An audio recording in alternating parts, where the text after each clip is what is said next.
Parazit ilaçları grubunda yer alan Flagyl süspansiyon, 120 mililitrelik amber renkli cam şişelerde 5 mililitrelik ölçekle birlikte sunulmaktadır. İlacın etken maddesi metronidazoldür. Her 5 mililitrelik bir ölçek 125 mg metronidazol içerir. İlacın içeriğinde bulunan yardımcı maddelerin listesine videonun son bölümünde ulaşabilirsiniz. Bu videoda dinleyeceğiniz bilgiler, ilacın prospektüsünden faydalanarak Flagyl süspansiyon kullanıcılarını bilgilendirmek amacıyla hazırlanmıştır. Video sizin için faydalı olursa destek için videoyu beğenip kanala abone olmayı unutmayın. Flagyl süspansiyon nedir, niçin kullanılır? Bu ilaç bir antibiyotik olup genellikle bakteriyel ve paraziter enfeksiyonların tedavisinde kullanılır. Oral süspansiyon formu sıvı bir formda olup özellikle yutma güçlüğü çeken hastalar için uygundur. Flagyl süspansiyon, vücudumuzda enfeksiyona yol açan bakteri ve parazitleri öldürür.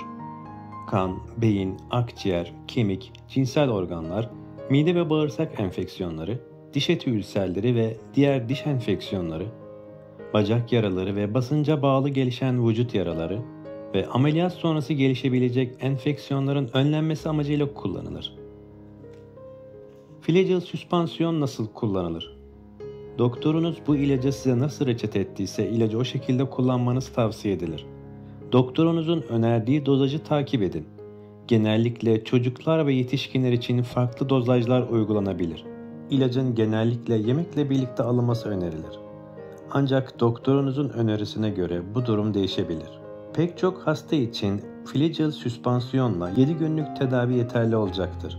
Ancak doktorunuz klinik ve bakteriyolojik değerlendirmelere dayanarak tedavinin uzatılmasına karar verebilir. Flagyl süspansiyonu kullanmadan önce bilinmesi gereken hususlar ise şunlardır. İlacın etken maddesine veya yardımcı maddelerden herhangi birine karşı bir alerjiniz varsa bu ilacı kullanmanız önerilmez. Karaciğer yetmezliği olan hastalar, ilaç metabolizmasında sorun yaşayabilir. Nörolojik bozukluklar olan hastaların da ilacı kullanmadan önce doktora danışmaları önemlidir. Flagyl süspansiyon kullanan hastalarda uyuşukluk, baş dönmesi, konfüzyon, halüsinasyon, konvülsyon ve geçici görsel bozuklukların oluşabileceği ve bu gibi semptomların gelişmesi halinde araç veya makine kullanmamaları konusunda uyarılmaları gerekmektedir. Metronidazol ile alkol kullanımı ciddi yan etkilere yol açabilir. Bu nedenle tedavi sırasında alkollü içkilerden kaçınmak önemlidir. Tedaviden sonra da 48 saat alkol almamanız önerilir. Tıbbi geçmişinizde kan ile ilgili genetik bir hastalığınız varsa metronidazol dikkatli kullanılmalıdır. Kullanılmasının kesin gerekli olmadığı durumlar dışında Flagyl süspansiyon hamilelikte verilmemelidir.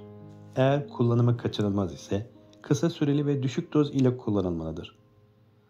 Metronidazol anne sütüne geçtiğinden emziren anneler tarafından da bu ilaç kullanılmamalıdır. Eğer doktorunuz tarafından bazı şekerlere karşı intoleransınız olduğu söylenmişse bu ilacı kullanmadan önce mutlaka doktorunuzla temasa geçiniz. Çünkü bu ilaç her dozda 3 gram sukroz içerir. Bu durum şeker hastalarında da göz önünde bulundurulmalıdır. Flagyl süspansiyonun kullanımıyla oluşabilecek olası yan etkiler ise şunlardır. İlacın kullanımıyla yaygın olarak mide bulantısı, baş ağrısı, ağız kuruluğu veya metalik tat, ishal veya karın ağrısı, iştahsızlık ve baş dönmesi görülebilir. İlacın kullanımıyla acil tıbbi müdahale gerektiren ciddi yan etkiler de görülebilir. Bu yan etkiler alerjik reaksiyonlar, titreme ve nöbet gibi sinir sistemi etkileri, sarılık ve görme bozukluklarıdır. Flagyl süspansiyon nasıl saklanır? Flagyl süspansiyon, 25 santigrat derecenin altındaki oda sıcaklığında ışıktan korunarak saklanmalıdır. Süspansiyon açıldıktan sonra belirtilen süre içerisinde kullanılmadığı takdirde etkisini kaybedebilir. Açıldıktan sonra süspansiyonu kullanmadan önce her zaman görünümünü ve kokusunu kontrol ediniz. Herhangi bir değişiklik varsa ilacı kullanmayınız. Bu video sizin için faydalı olduysa destek için videoyu beğenip kanala abone olun. İlaç kullanımı ile alakalı görüşlerinizi ve deneyimlerinizi yorum bölümünde paylaşın. Sağlıklı günler dilerim.